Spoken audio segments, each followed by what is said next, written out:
On January 29, China carried out the execution of 11 members of criminal gangs operating in northern Myanmar, including several key figures behind large-scale cross-border telecom fraud networks. The information was released by Xinhua News Agency, underscoring Beijing's strong determination to crack down on organized crime that has caused severe economic and social damage over many years. According to Chinese authorities, the 11 defendants were sentenced to death by a court in Wenzhou, Zhejiang Province, in September 2025. They were convicted of multiple serious crimes, including intentional homicide, intentional injury, unlawful detention, large-scale fraud, and organizing and operating illegal gambling operations. These offenses were assessed as extremely dangerous, with particularly serious consequences not only for direct victims, but also for public order and social stability as a whole. Following the first instance verdict, the defendants collectively filed appeals.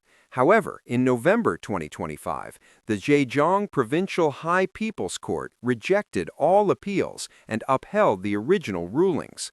In accordance with Chinese law, the death sentences were then submitted to the Supreme People's Court, SPC, for mandatory review and final approval.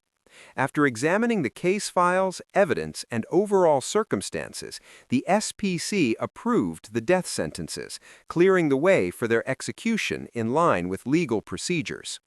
In an official statement, the SPC noted that since 2015, the criminals had established and maintained multiple operational bases in Myanmar, particularly in the northern regions, where security conditions are complex and central government control is relatively weak. From these bases, the gangs organized a wide range of illegal activities, primarily telecom fraud and online gambling, targeting mainly Chinese citizens as well as victims in other countries across the region. The fraud schemes were highly organized, with clear divisions of labor, extensive use of advanced technology, and sophisticated tactics to approach and deceive victims. At the same time, the illegal gambling venues operated by these groups attracted large numbers of participants, generating enormous cash flows. According to the SPC's findings, the total amount of money involved in fraud and gambling exceeded 10 billion yuan, highlighting the exceptionally large scale and far-reaching impact of these criminal networks. Beyond economic crimes, the gangs also relied on violence to sustain their operations and maintain control over those involved. The SPC confirmed that the defendants intentionally killed, assaulted, and unlawfully detained individuals suspected of disobedience or attempting to escape from the fraud compounds. These acts resulted in the deaths of 14 Chinese citizens and injuries to others, constituting particularly serious aggravating circumstances during the judicial process. Analysts believe that the SPC's approval and enforcement of the death sentences in this case carries strong symbolic significance. It not only reflects the Chinese judicial system's hardline stance against transnational organized crime, but also serves as a clear warning to criminal networks operating in so-called legal gray zones across Southeast Asia. In recent years, China has faced a surge in online scams and telecom fraud originating outside its borders, especially from neighboring regions such as Myanmar, Cambodia, and Laos. Criminal groups often exploit differences in legal systems, difficult terrain, and weak governance in certain areas to establish operational bases from which they target victims in China via phone calls, social media, and online platforms. In response, Beijing has intensified security cooperation with Southeast Asian neighbors. China, Thailand, Myanmar, and Cambodia have established multiple coordination mechanisms, including intelligence sharing, joint law enforcement operations, and the extradition and repatriation of suspects. The aim is to dismantle fraud networks at their roots and prevent the emergence of new criminal groups.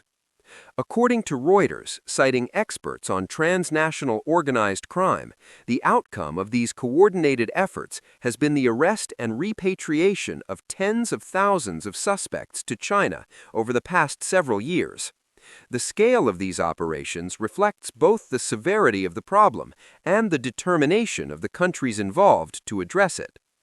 One notable example cited by China's Ministry of Public Security last year was the repatriation of more than 7,600 Chinese nationals suspected of involvement in online gambling and telecom fraud from Myanmar.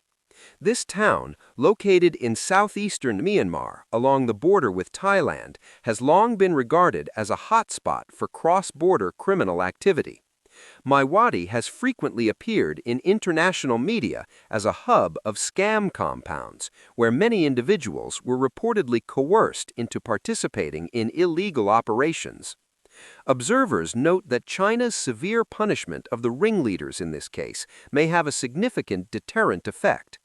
It sends a message that even if criminals hide abroad and operate for extended periods, they can still be held fully accountable once brought to justice. At the same time, many experts argue that eradicating telecom fraud and online gambling at their roots requires more than criminal suppression alone. Law enforcement measures must be accompanied by long-term solutions, including public education to raise awareness of scam tactics, improvements to the legal framework governing online transactions, and tighter regulation of cross-border technology and financial flows. As digital technology continues to advance rapidly, criminal networks are also constantly evolving their methods. Consequently, the fight against telecom fraud is expected to remain prolonged and complex. The execution of 11 gang members involved in serious crimes in northern Myanmar not only brings a major case to a close, but also vividly illustrates the new security challenges facing China and Southeast Asia in the digital age.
Thank you for watching this story.